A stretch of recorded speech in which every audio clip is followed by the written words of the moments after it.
3,000. That's right, we've flipped more than 3,000 profitable houses and can teach you how to do the same thing. Click the Academy link for your free roadmap to financial freedom. Hi, my name is Justin, and as you can see, I'm a young college grad that was pretty sick and tired of just looking for jobs that simply aren't out there.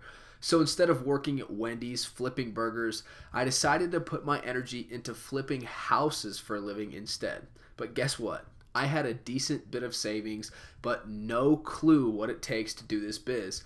So I ran across the Real Estate Investing Academy on YouTube. Now, it's owned by Peter Vekselman, who's done like thousands of deals himself, flipping homes for profits. Listen, what I don't want to do here is go on and on and on. All I know is I went from zero knowledge to just rubbing elbows with one of the best home flippers in the world when I got inside the academy. Hey Pete, thank you from someone who had little options just 6 months ago. I appreciate the extra time you gave me in the forum, helping me launch my marketing plan and just helping me negotiate my first few deals. Am I a millionaire? You know, not yet, but it's pretty sweet working for myself, flipping houses for big money instead of slogging around at minimum wage working a dead-end job. All I can say is be smart and check out the academy. Just go to peteracademy.com and check out the free preview of the 3 hours of training. Hey, Peter Vekselman. So today I want to talk to you about the importance of working with real estate agents. You know, real estate agents is one of those things in this business, especially from the investor side.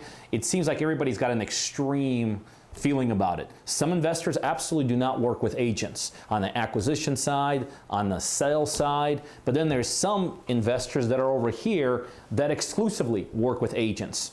And so here's my contention. I think if you're an investor, no matter what kind of model you're using, whether you're a wholesaler, whether you're buy, fix, and hold, whether you're buy, fix, and sell, you know, maybe you're a developer looking for different inventory or having your inventory sold, I think you're tremendously losing out if you do not use real estate agents in your model. Now, I know it's sometimes for someone like me to say this, to some people that seems a little bit weird, because one of the things you hear people like me talk about is the importance of, like, let's say, you know, on the wholesale side, we always talk about how important it is to develop your own internal database, your own own investors.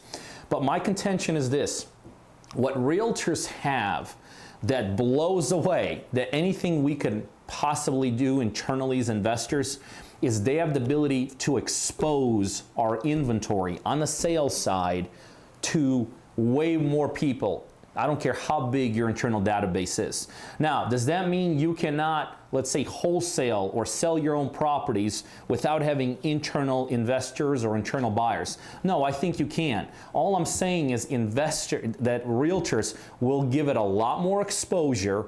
They could actually be part of your development of your internal database because they're always going to be attracting new people. So bottom line is this, especially as it relates to selling inventory, you absolutely, in my opinion, have to have realtors involved in your model. So let me just show you a deal I closed on yesterday.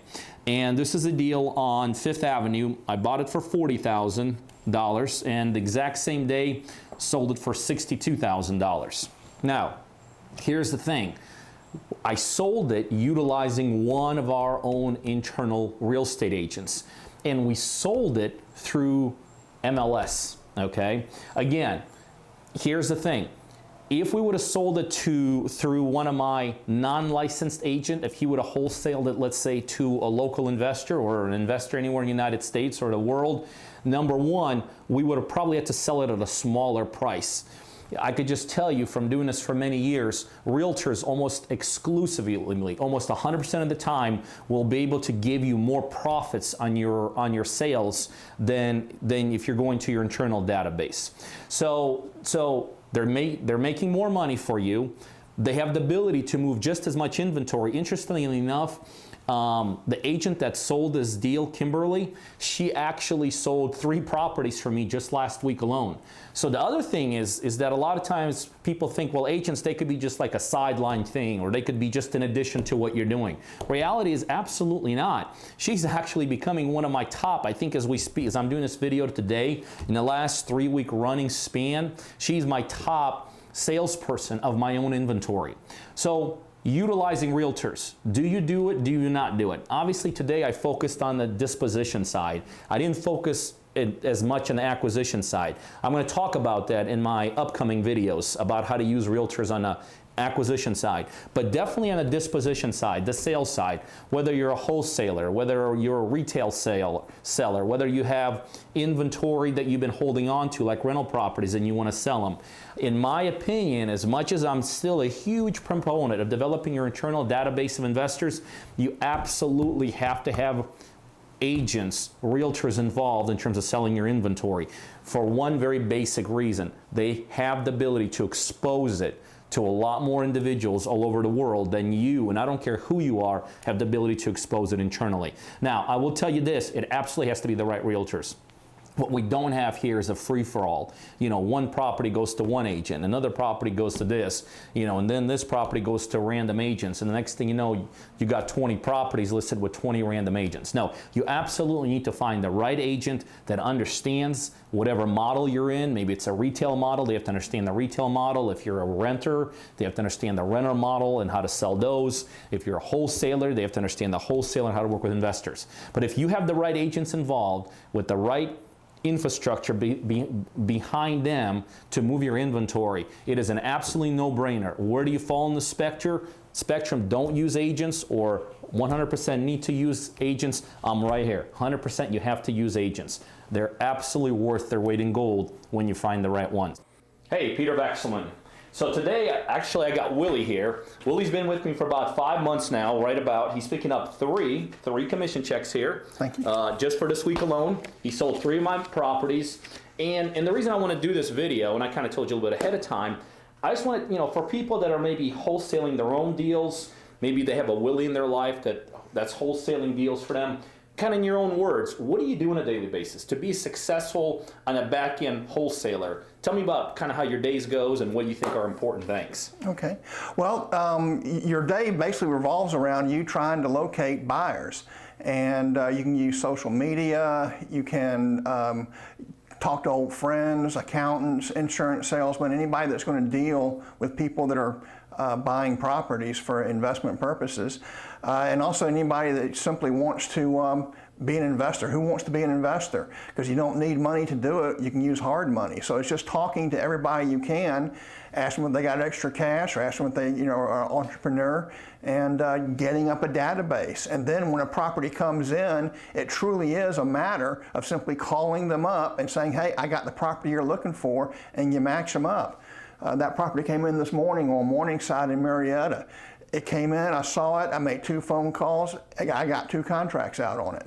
So it's preparation, and then it's proactively matching them up. It's not just sending them something, you got to send them to them and give them a call so they'll know that you're for real. I'm going to pick on you a little bit. Okay. Because when I called Willie about 30 minutes ago, I said, Willie, listen, I'm going to see you at the office today.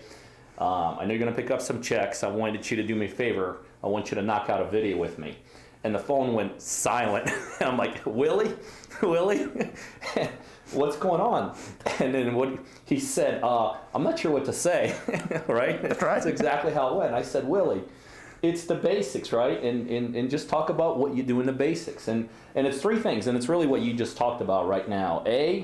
If you're wholesaling, if you're flipping deals out there, you're doing really 3 things, right? You're finding investors, right? You're using social media, you're networking, you're developing relationships and all that stuff. You're building a relationship with those investors, right? You want to make sure they're for real, and you want to make sure you let them know that you're for real. And then in the end, you do the proactive move, right? When the property comes up, it's no longer a sale at that point. When the property comes up, you're just matching properties up. So those are the 3 things you focus on in the back end of a wholesaling model.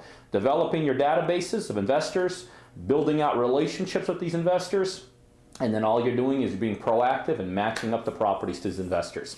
That's what you do if you want to be a successful wholesaler on the back end.